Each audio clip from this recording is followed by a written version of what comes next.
Greetings, chess friends. The storied Soviet chess school produced one of the most amazing defensive masterpieces that I've ever seen. And I'm going to share that with you today. Let's jump into the game. Vladimir Alatortsev versus Mikhail Botvinnik, the patriarch of the Soviet chess school. Let's jump right in. D4, knight f6, c4, e6. Botvinnik with the black pieces. A bit younger here, 1930, this game was played against a rival of sorts, Vladimir Alatortsev. I hope I'm saying that right again. Forgive me for my American pronunciations. This gentleman, again, sort of a rival, but I read that Botvinnik had some 9-0 score against him over the years. So I don't know if we can call that quite a real rivalry. But they played many times, contemporaries. And this game starts off actually a little slow. Notice there's been an exchange on c3. White took back with the queen. We see here the e4 square is very important for this strategically. And castles. 9 moves in. A very equal and normal looking game. b3. a5. A useful move on the flanks. a5, perhaps one day pushing the pawn. Bishop comes out to b2. Very natural move after b3. We always see this fianchetto. Rook b8. That's really just purely defensive. Guarding this bishop as the bishops are staring at each other, and there's potential for some knight jumps, which would make our bishop under attack immediately. Knight d2. Notice the queen and bishop battery. And if the pawn were to move, there is some potential danger. It's a little far off right now. Bishop takes g2. Of course, king takes g2. Queen e7. And 13 moves into the game. This doesn't really seem like a super exciting game. Chris, why are you showing us? Well, as promised, this is one of the most exciting games I've ever seen. e4. And black really says, okay, I don't want white to take over the center. e5. A very sturdy pawn structure. You notice this pawn chain very well placed. The knight is supporting this, the queen as well. And on the next move, f4, rook e8, further supporting all of this. And a lot of exchanges here. We won't get into that, but not terrible, but might lead to this pawn also being vulnerable. Depends if he decides to take once, for example, and then push the pawn. There's a lot of ways you could go here. But let's just see the game as, like I said, this is about to heat up big time. Rook a e1, rook b d8, and all the forces here are ready to go. White plays another preparatory move, h3, preventing perhaps knight g4. Black preparing king h8. Not sure exactly why that move just yet. D takes e5, and here we go. D takes e5, knight f3. Actually, an inaccurate move here, knight f3, and it seems so natural. White goes really with an attack in mind. Still this queen bishop battery staring right at our king. It's checkmate all the same, but doesn't it feel scarier with the king on h8 instead of g8? Like they're staring right at us. E takes f4, and this sets off a chain of events here, which really you won't forget. e5. Okay, I want to mention here, when there's a capture and an in-between move, you don't take back and instead just push another pawn, threatening something else. That means two things are hanging right now. The material's unbalanced. This is when chess gets the most out of control. When there's something captured or threatened, and a counterattack just kind of sets the board on fire. Knight h5, countering with a counter, threatening to take this pawn. Remember now, black is up a pawn. We're going to have to keep track of material as this one heats up. g4, knight g3. I think we would all play that move. But here, as promised, e6. What a move. You know white has been eyeing this queen bishop battery for a long, long time. Checkmate is threatened, but what's the big deal? Black just plays pawn takes, and that guards the checkmate with our queen. Is there any issue? Oh, crap. Rook takes, and that's usually the feeling you get when you don't see that type of move coming. But I want to point out here a great lesson in defending. As I said, this is one of the nicest games I've ever seen from the defensive point of view. And one thing about defending that you need to remember is it's very uncomfortable. It's not natural to our chess wishes, let's say. We just want to attack and checkmate. Defending feels somehow worse. I want to dispel that notion. I have won many, many games, and notably against some strong title players from the defensive post. They either sacrifice a piece or go a little too far, sticking their neck out, taking a risk. And I am happy to collect material, calmly calculate, and see through to the end game. I really think this is a great strategy for those trying to improve at chess. Shocking move, but black reacts calm and collected. What's important? Ask yourself, we need to guard checkmate. Remember, queen and bishop.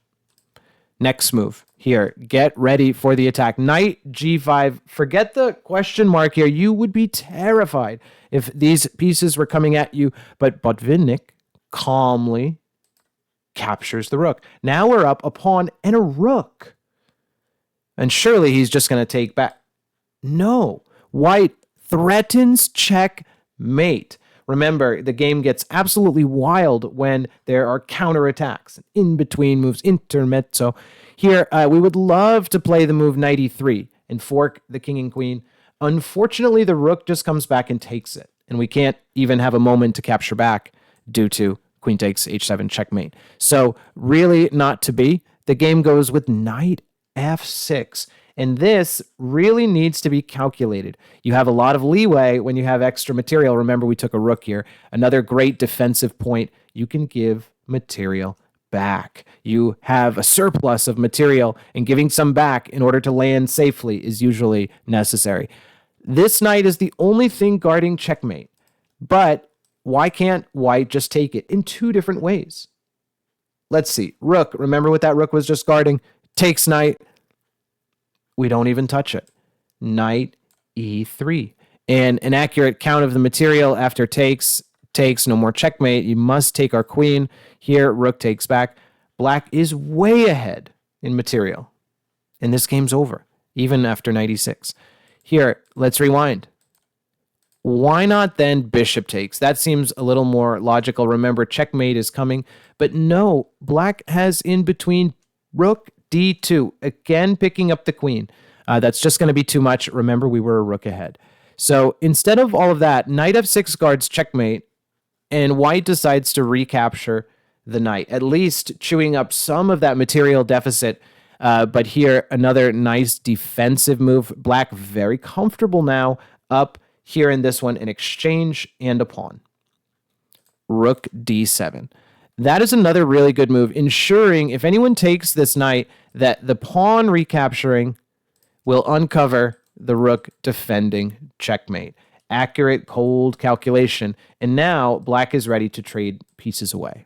More trades, the better when you're ahead. More trades, the better when you're under attack. Get the pieces off the board. Knight takes h7. Are you kidding me? When you're playing with the black pieces, these moves might feel like uppercuts here or some sort of incredible blows, but you need to be calm. Knight takes h7. And the one which really feels shocking, rook h6. White throwing the kitchen sink at Botvinnik here. Remember, the patriarch of the Soviet school. Checkmate is threatened again. You cannot touch that rook due to the pin along the diagonal. And here, queen g8, just groveling to hold on to this. And white keeps coming. g5. Threatening g6. What a picture that would be. I want to point out a bit of psychological understanding or a fact that happens. I've seen many, many times. When you are losing, essentially, white is losing here, going all in to attack, you are willing to take big risks. When a player realizes they're losing, they kind of throw the caution to the wind, whatever you want to say. They throw the rule book out and go for the crazy sacrifices.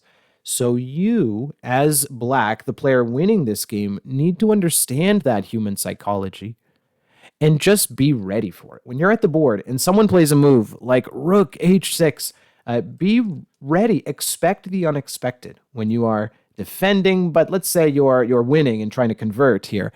Try to really be ready for that. Rook e6. Let's trade more pieces. Black now one rook ahead. Full rook. g6. The next move really just sends a shockwave through the whole chessboard. Everything changes after the 30th move, Queen A8. Not only do those threats you see there terrifying for White King, but the Black King has an escape route and is strangely safe. Notice this beautiful defensive rook. Also, aggressive rooks are going to combine with the queen and this pawn to create a checkmating attack. I absolutely love that turn of events, Queen A8. And another key element to being a great defender is you need to sense the moment to turn the game around. You need to sense that counter-attacking moment. Because as we're on the defensive, usually many moves, 5, 10 moves or more, and there's a moment where you can actively turn the game around, take the initiative back. You need to seize that opportunity. And here, Queen A8 is a beautiful moment. Rook takes H7. What else? King G8, the only move. And now White is at a crossroads. No way to continue the attack. Notice we again gave back material here. We are only an exchange ahead, which is plenty, as Black, now has the initiative. Queen F3 and Queen H1 are both nearly checkmate.